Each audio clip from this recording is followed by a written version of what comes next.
Hey there, welcome to the HerBusiness podcast, the show for women entrepreneurs who are ready to grow their businesses without the fear of overwhelm or burnout. I'm your host, Susie Daphnis, and today we're diving into a topic that's on my list of things that I want to get better at. And I believe it's actually crucial for every woman wanting to grow a business. It's not how to create great systems or how to be a better marketer or how to have the best team. It's actually the power of self-kindness in business growth. And in this episode, we're joined by the incredible Erica Webb, a somatic movement educator, self-kindness advocate, and the founder of Self-Kind. Her work is all about helping women, especially those running their businesses, to find physical and mental peace through somatic movement. We're going to talk more about what that is in just a moment, through self-kindness and through community. So let's head into this interview and uncover just how we weave self-kindness into our business practices to not only thrive, but also to do that with grace and ease. Here we go. Hey, Erica, welcome to the show. Hey, Susie, it is such a pleasure and an honour to be here. I am excited for this conversation. This isn't the sort of conversation I have every day, but it's such an important part of growing and scaling a business is our own well-being. So shall we dive right in? Yes, let's do it. Alrighty. So I think that we both agree that how we feel impacts how we think, and how we think also impacts how we feel. And that Self-Kind, you focus on supporting individuals, mostly women, I expect. Would that be right? Mm-hmm. Yep. Yeah. To experience more physical and mental peace. And you do that through somatic movement, self-kindness, and community. I took that straight off your website. Perfect. So I just mentioned a word, which is somatic movement. Would you just explain that for us before we continue? Yes, and somatic movement's a term that's being kind of thrown around a lot at the moment. It's actually had a bit of it's having its moment, I think. Okay. I've been a somatics teacher for quite a long time, I think like maybe close to 10 years. And really when we say somatic, what we mean is of the body. Mm-hmm. My understanding is it's actually a Greek word, soma. Yeah, soma is a Greek word. And the way that I use it in the sort of modality that I teach is thinking of the body as being a complete experience from inside out. So not just a body with parts, but a body that thinks, a body that feels, a body that senses. So it's this way of thinking of ourselves as being a body-mind combined, which I love.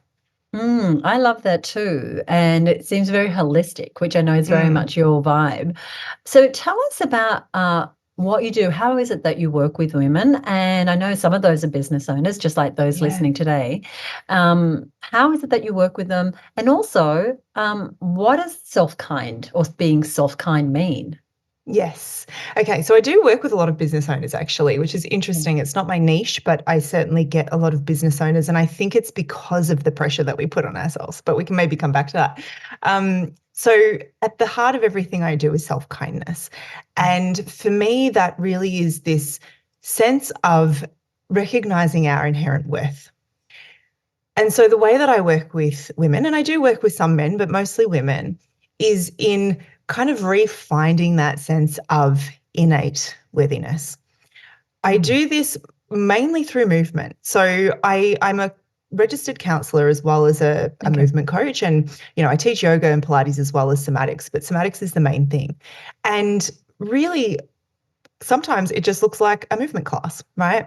But the thing that we're getting to is this capacity to actually listen to ourselves, because so much of the time, the thing that we're listening to is just the thoughts that might actually be borrowed from somewhere else and not actually truly reflective of reality or what we want for ourselves. And so we find ourselves, I think, very much stuck in these loops of feeling like we should be doing things, feeling a lot of guilt. I work a lot with guilt and shame, and often around our own self-care. So feeling like we do self-care to quell the guilt of I'm not looking after myself. And so for me, it's very much about helping women to look at their humanity, like really look at their humanity straight in the eyes and say, being human does not make me wrong. Being human does not make me bad.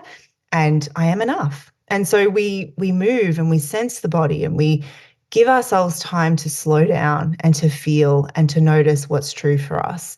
And in that process, shed some tension, learn how to read and respond to our nervous system and learn how to be kind in the way that we think and in the way that we respond to unkind thought patterns, which are there for all of us all the time in various forms.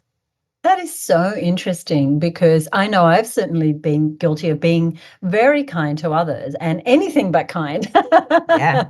to myself in my thinking or how I treat myself. I love what you just said there. And I'm sure we'll go into that a little more in what we're talking about today. In fact, you have a wonderful podcast. I want to give you a shout out for that now. And it is called Self-Kind. Is that right? It is, yes. Self-Kind with Erica Webb. Everything is all the same. Everything is self-kind. Great. And so we're going to put a link to the podcast in our show notes. But in preparing for today's episode, I went to all your episodes and I thought, oh, well, let me see what Erica's been talking about lately. And I've picked up some of those ideas and threaded them into what we're talking about today. But highly recommend checking out the show. I was very honored to be a guest. Yes. Couple of years ago, probably Oh, now, it was a little while right ago, towards the right beginning. at It the might have been beginning. 2020. Oh my goodness. So one of the things, Erica, that I've been encouraging our members to do as we think about our schedule for the year, as we plan our marketing campaigns and all the, dragons we're going to slay, is to build what we call free days into their schedules. And I know for me and for many of them, things can happen when we decide to bring more self-care into our days, that we can start to actually feel guilty about taking time off from our work and perhaps taking days off when our team is working. You mentioned that you work with guilt, so I thought we might start there. In fact, I was with a friend on the weekend, very successful business owner, has decided this year she's going to take Fridays off, but not without a whole lot of guilt. That, she's like, still feeling, even though she's had this business for 20 years, even though she works her tail off, just like so many of us do, just feeling that little bit of guilt of taking that time. How do we navigate that guilt? Yeah, it's interesting. I always like to explore with people, is it actually guilt or is it shame? Because guilt suggests that we are doing something wrong, right? Whereas shame suggests that we might be wrong or bad for doing something. And I actually think more of the time we are experiencing shame in those scenarios. And here's the reason why. And it's probably, it might not be what anyone thinks. And this, I can't take credit for this work. This is Brene Brown's work on shame, and it's really powerful stuff. But what happens is we all kind of walk around with ideas of, and probably unspoken ideas of what it means to be a successful businesswoman, right?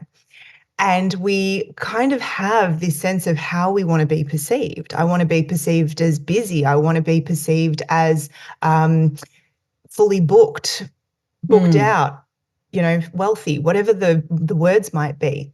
And so when we do something that actually misaligns us with that way that we would like to be perceived, that can make us feel real weird. Because as soon as you take a Friday off, you're like, oh, what if people see me as not those things, right? What if people see me as lazy or selfish or unproductive or not as successful as I am? And so that can cause us to feel really uncomfortable. And a lot of those ideas aren't ours, right? So I think as women, we have that extra layer of we should be selfless. This is what society tells us. It is the best possible trait for a woman is to be selfless. And I call BS on that, but that is absolutely what we are told. And so we are fighting against messaging that says, in order to be good and in order to get this right, you should be selfless, you should be busy, you should be just as tired as everybody else, just as stressed as everybody else. And so to claim back and say, you know what, I don't want that to be my truth. I don't want to be stressed and wear that as an honor. I don't want to be overwhelmed and wear that as an honor. I don't want to put everybody else before me. That can be very vulnerable because it goes against so much of what we've been told we have to have and possess and display in order to be good people. And at the end of the day, we all want to be good, right? Like we all want to be loved and accepted and respected by our peers. And I think that that's where that gets a little grindy because we're like, well, what if they don't respect me because I choose to go against the grain? Because it still is, sadly, against the grain to, look after our needs. For as much lip service as it gets, it's still kind of it's not done. That's so Important. And I think for me and for everybody listening, one of the things I'm committed to is, even if it feels uncomfortable, even if we're going through these waves of shame, to really start to work against the grain in a way that's going to support us, and to, maybe have that inner voice, but have the support, whether it's through organizations like yours or just through having other women who are experiencing the same thing, and having a place where we can voice the fact that I've decided to do this, for instance, have these free days, and I feel like I don't want people to think, well, who does she think she is, or to think badly of me, and for us to do it anyway, right? Yeah, and Not that's to be actually the stopped. antidote. That's Right. exactly it. We have to go, oh, those thoughts are happening, and I'm still really committed to looking after myself, so I guess I'm just going to let it be uncomfortable. Yeah. One of the other things that we navigate as business owners is we're often looking at what the competition is doing, perhaps even what our peers are doing. And there's a little bit of comparison that happens. And there's something you wrote that I want to reference the exact words, because I thought this was really profound. You said that playing this comparison game, chews at your joy and spits it out. Can you speak to us about that? Yeah, absolutely. I think when I recorded that particular podcast episode, I was drawing from an experience of something outside of business, but it absolutely applies. But I was talking about the fact that I water ski. And I'm a decent skier, but I'm not as good as some of the other people I ski with. And I asked somebody to take a photo, like a video of me while I was skiing. And when I was skiing, I felt like I was flying, right? Like a million miles an hour. I felt like I was, I probably looked so like it looked epic from the outside. But the video really just looked like, oh, there's that lady just having a ski, right? Like it was very much not representative of how it felt. And it really caused me to go, oh, how often do we do that? We're having an inner experience of joy or satisfaction or contentment. And then we look outside and we go, oh, but what should it look like? We invalidate our experience because we're kind of worried about maybe how it looks from the outside, or that fear of maybe they have it right and I got it wrong. So there's this sense that maybe we can't trust our own experience. And I think that is very easy to happen as business owners because there's so much that we can compare against, social media following, revenue, way people come across on video, all these metrics that we can say, well, objectively, they have more than me. Even if we don't want everything that goes along with them more.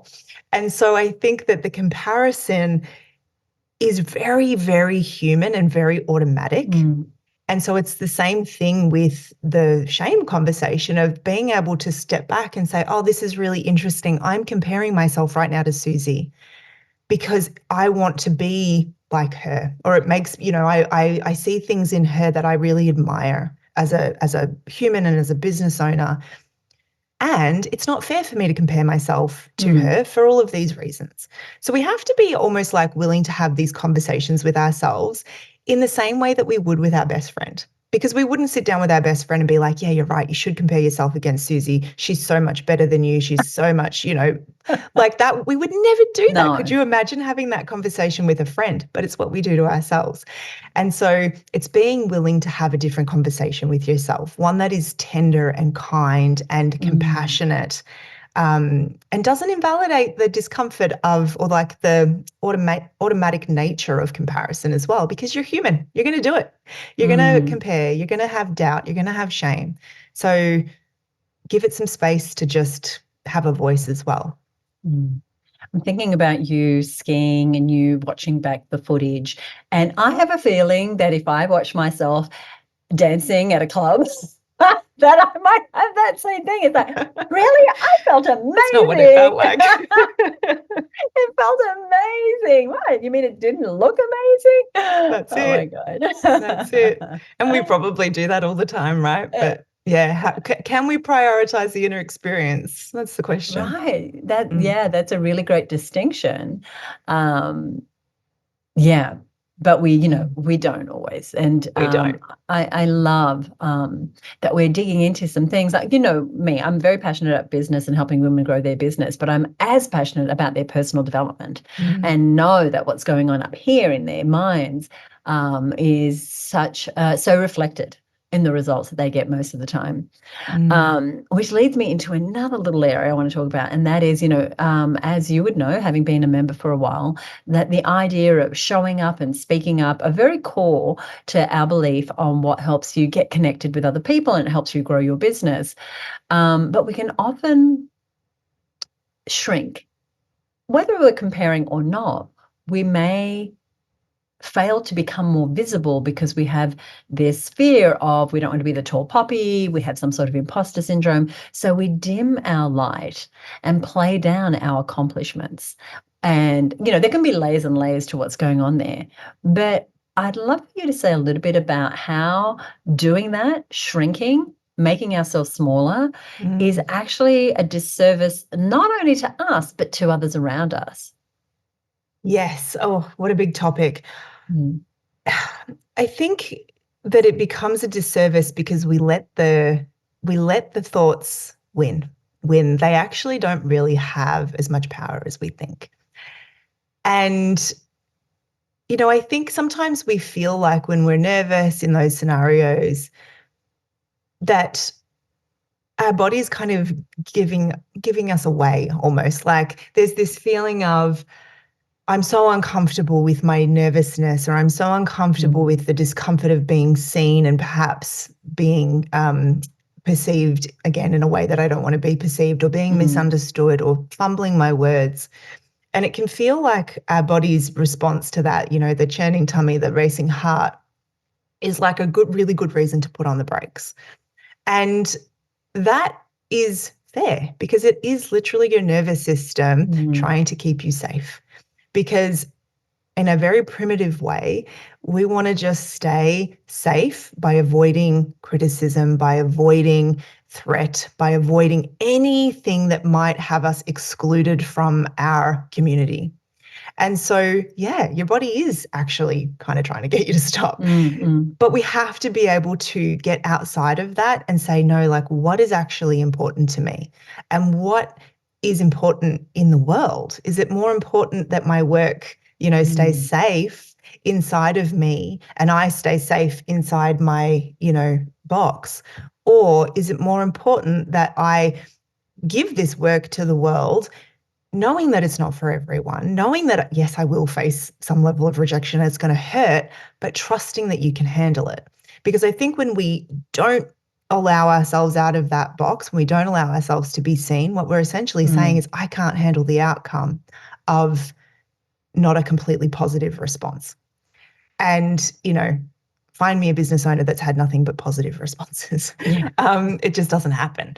And so I think that we risk not building our self-trust muscle, and we risk not building a legacy of sorts, by just choosing to stay comfortable, even when that's actually deeply uncomfortable. Because there's like, both of them are uncomfortable, right? It's uncomfortable just to keep staying in that sort of smaller space, and it's uncomfortable to step outside of it. And so it's like, well, which discomfort leads you where you want to go?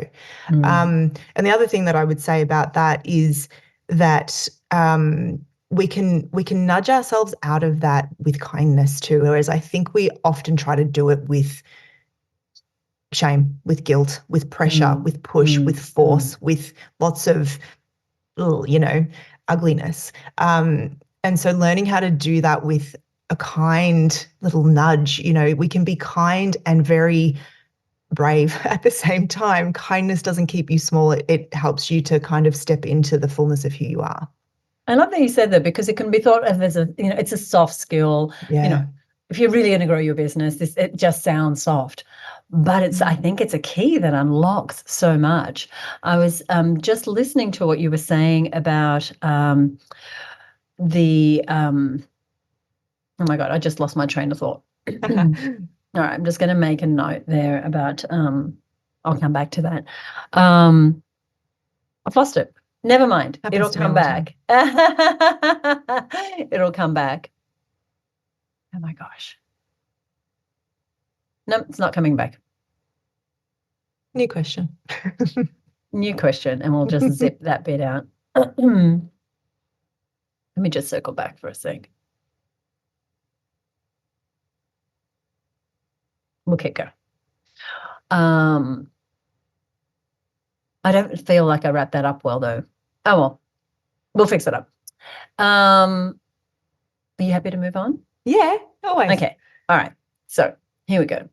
I want to talk about making decisions. And as business owners, we're doing that all day. What marketing campaigns are going to run? What social media images? What am I going to wear to that meeting? What do I need to tell the staff, et cetera, et cetera? We're making decisions all the time. And I know for me, one of the things that's been a pressure for me that I haven't been particularly kind with myself about is making mistakes, either in hiring or in my marketing or in a system or process, or just having things not turn out the way that I wanted. And underlying that is a sense of wanting to get things perfect. Now, more often than not, they're not perfect, but I have super high expectations of myself. And I found that to be something that's quite common in a lot of business owners, especially those of us who've had success in a career before we started our business, or we've had kicked a few big goals, and then suddenly we expect ourselves to perform at the highest level every time. Perfectionism is something that I know that you speak about. And again, I can't imagine that it fits into the kindness bucket. So what have you found to be the unhealthy consequences of our perfectionism? Perfectionism's huge. And I think, I actually think so many of us struggle with this. But the thing is, if we are really committed to being perfect, then we're very much actually committing to constantly feeling like we don't measure up, because we will never be perfect. The very state of being human is to be imperfect, to be fallible, because we're operating in circumstances that we can't always control. And I think our perfectionism often has us looking at outcomes, which often aren't in our control, right? We can really only control the things that we do rather than how they create an outcome in the world. And so to be committed to being perfect is to be committed to being constantly not enough, because you just cannot be as a human.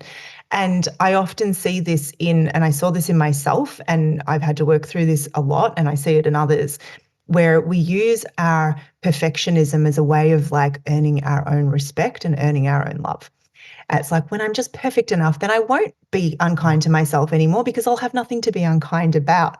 But the inevitability is you get something wrong because you're human, and some days you don't get enough sleep, and some days people cut you off in traffic, and some days you haven't eaten enough. There's all these reasons why we might make mistakes, or we might do something that wasn't really a mistake, but that just led to a different outcome than what we'd hoped. And so, I talk about kindness, but really, I guess what I'm talking about often kind of interchangeably is compassion, to be able to look at ourselves and say, you know what, making mistakes is really hard, and it makes me feel very uncomfortable, and it makes me doubt myself sometimes. But it is not my perfect existence in the world that is a prerequisite for me treating myself with respect. That's the difference, right? Whereas when we treat ourselves with respect only when we get it right, then we end up on this roller coaster that says, I have to be good enough to be able to treat myself with respect. And then I make a mistake and I talk to myself like trash. And then, we're on this constant, we literally cannot get out of that if we're committed to the perfect idea. And it is just an idea. It's not a reality for anyone. I feel like in the 3 or 4 topics that we've just spoken about, that we may have just opened up some wounds, and I think that there's such deep work that's available to be done for us to heal some of those things. And so in a couple of minutes, I'm going to ask you how people can work with you to get the support they need to unhook some of these things from their everyday thinking and the way that they're showing up in the world, so that they can, build that self-kindness and start to take the pressure down on themselves and feel that peace that you're speaking of. But before we do that, I do want to ask you some questions as a business owner. How long have you been in business, Erica? Like 13 years. 13 years. Great. Yay. Yay. It was a little more hobbyish at the beginning, but online in this current form for 4. Before. And now I know you've got a new course that you recently ran very successfully. You're running it for a second time. And by the time this goes to air, it may have started or not. But I wanted to talk about you introducing a new product or service, because you had a very different model for your business. You've moved to this online world. You've got the membership, and now you've got this online course. So what I'd love to know is about your thinking process in injecting a new revenue stream in the business. Like, what inspired that? What were the challenges? And what were the wins associated with changing up your business model? Yes, fabulous question. So I moved online in 2019, and that was just with a membership. And at the time I'm going to say just, but I don't mean it in a negative way. I was just a movement teacher. That was my offering. And so it was a library of movement videos. My background was in behavioral science, and so I always incorporated a bit of the mindset stuff. But then I also became a registered counselor. And when I added that arm to my business and started seeing people more one-on-one for that, I realized that there was I guess a bit of a gap in what I was doing, because the body stuff is kind of like one thing, and then the mind stuff is kind of can be seen as sort of something else. But really where my sweet spot is where they overlap. Because, the way we started this conversation, how we think impacts how we feel, and vice versa. And so in sort of like adding another product was very much in response to the gap that I felt I could feel in my own business. And for me, that impact of that was actually huge. And, as we're recording, I've only run this course one time. So, time will tell. But it was the biggest launch I've ever had in terms of numbers. And to me, it showed me that, the people in my audience don't just want one thing. The membership that I had is fabulous, but not everybody wants to be involved in something that just keeps going and going and going. So this really more was a product to address a very particular problem, I guess, which my membership kind of does, but not in the same way, because it's more of I want to show up, I want to move every week, and this is the portal that I log into to do that. Whereas the course is very much more like, we've got 6 weeks together, we're, taking this journey from here to here. And that wasn't something that my business kind of had. It was either you work with me one-on-one or we work together in the membership, but it's a bit hands-off.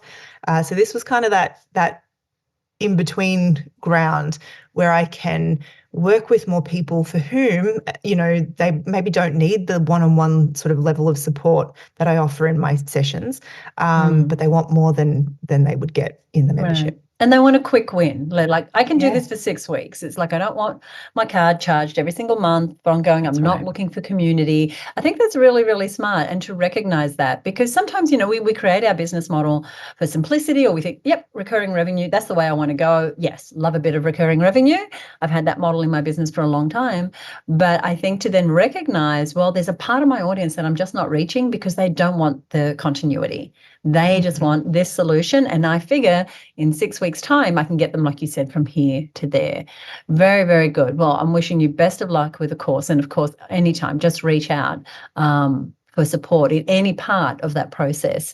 Are you finding that, or did you find from the first one that people then just naturally became members, or did it work the other way around?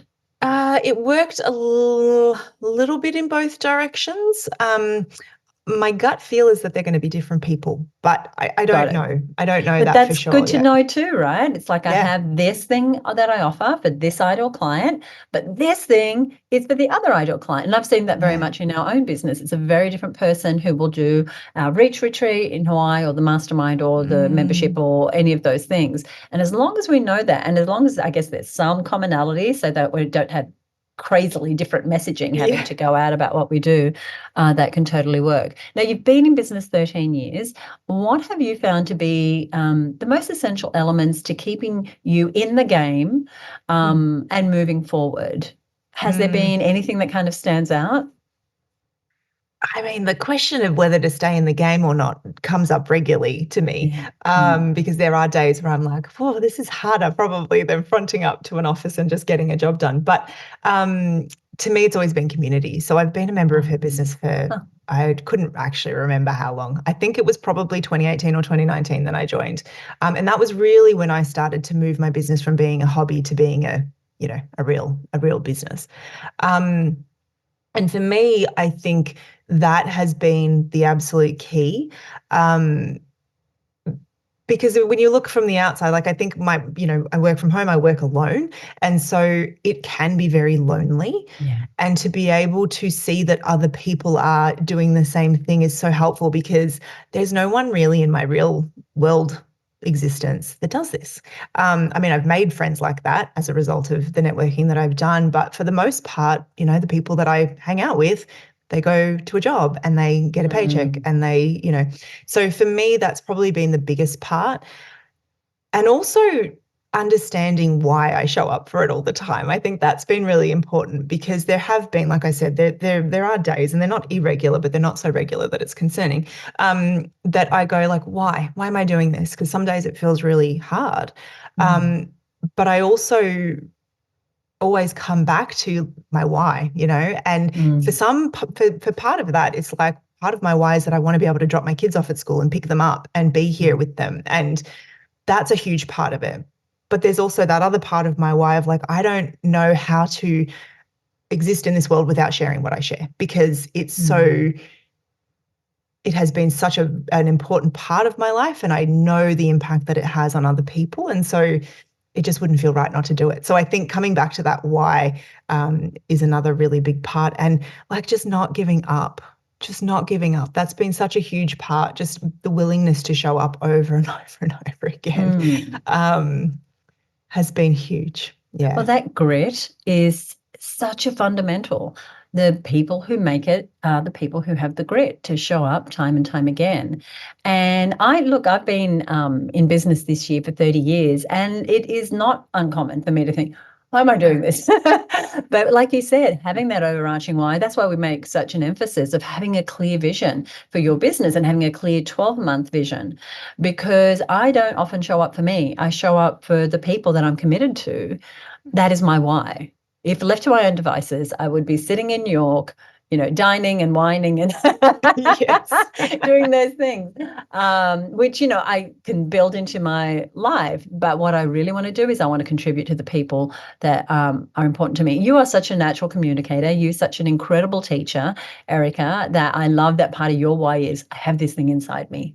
And it's a gift for all of us to have exposure to that. So I'm very grateful for what you do, as I'm sure are your clients and your members, and the Thank you. people who have the pleasure of, whether they listen to your podcast or they're listening to this interview, to have you give that gift in the wonderful, clear way that you do. Thank you. That's lovely to hear. You're welcome. All right. Tell our listeners how they can connect and work with you. Yeah, absolutely. So everything is kind of branded in the same way. So you can find me just on my website, which is ericawebb.com.au. Instagram is probably where I hang out the most, Okay. which is Erica Webb _self-kind. As Susie said, I have a podcast, which is self-kind as well. And my two, like the three ways that I work with people, one is one-on-one, and that's really if people are feeling like, oh, there's a lot of stuff going on.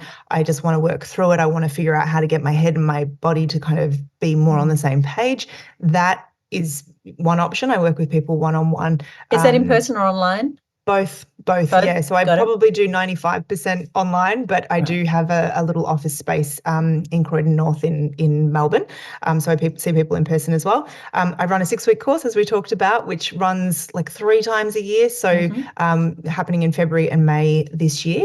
And I run the Self Kind Hub, which is my online membership, which is really kind of like we said, that step, it's not a step down, but it's just a little bit more hands-off. We have monthly masterclasses where we dive into some of these topics, and then there's just a huge library of movement practices to help you, shift all that tension that we accumulate after a day of being at the desk, but also infused with that way of connecting with ourselves that is self-kind and curious and compassionate. So whether you need that real intense one-on-one support, or whether you're looking to get a result in a short period like 6 weeks, or whether you want to be part of something that's continuous, that holds you accountable over time, there's something in the self-kind world that you can tap into. And what we're going to do is we're going to put a link to all the places that you can find Erica in the show notes associated with this episode, and I'll give you the details of that a little later on. Erica, is there anything you'd like to leave us with?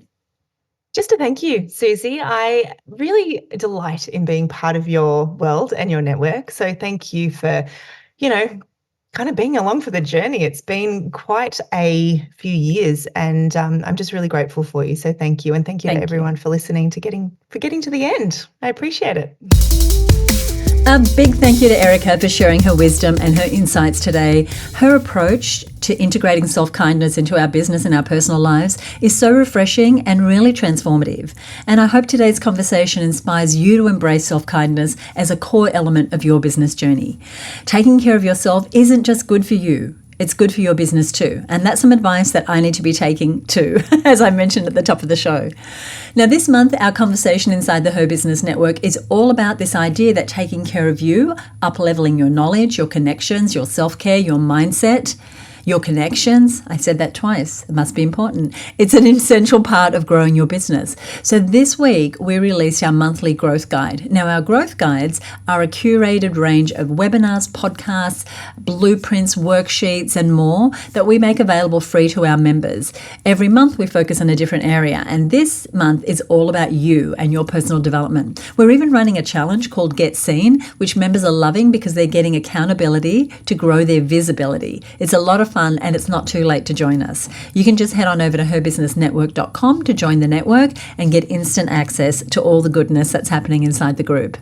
Now, for more insights and resources from today's episode, including all of Erica's contact information, head over to herbusiness.com/252. That's herbusiness.com/252. And remember to subscribe to the podcast if you're not already a subscriber for more episodes on how to grow your business while keeping your sanity and your joy intact.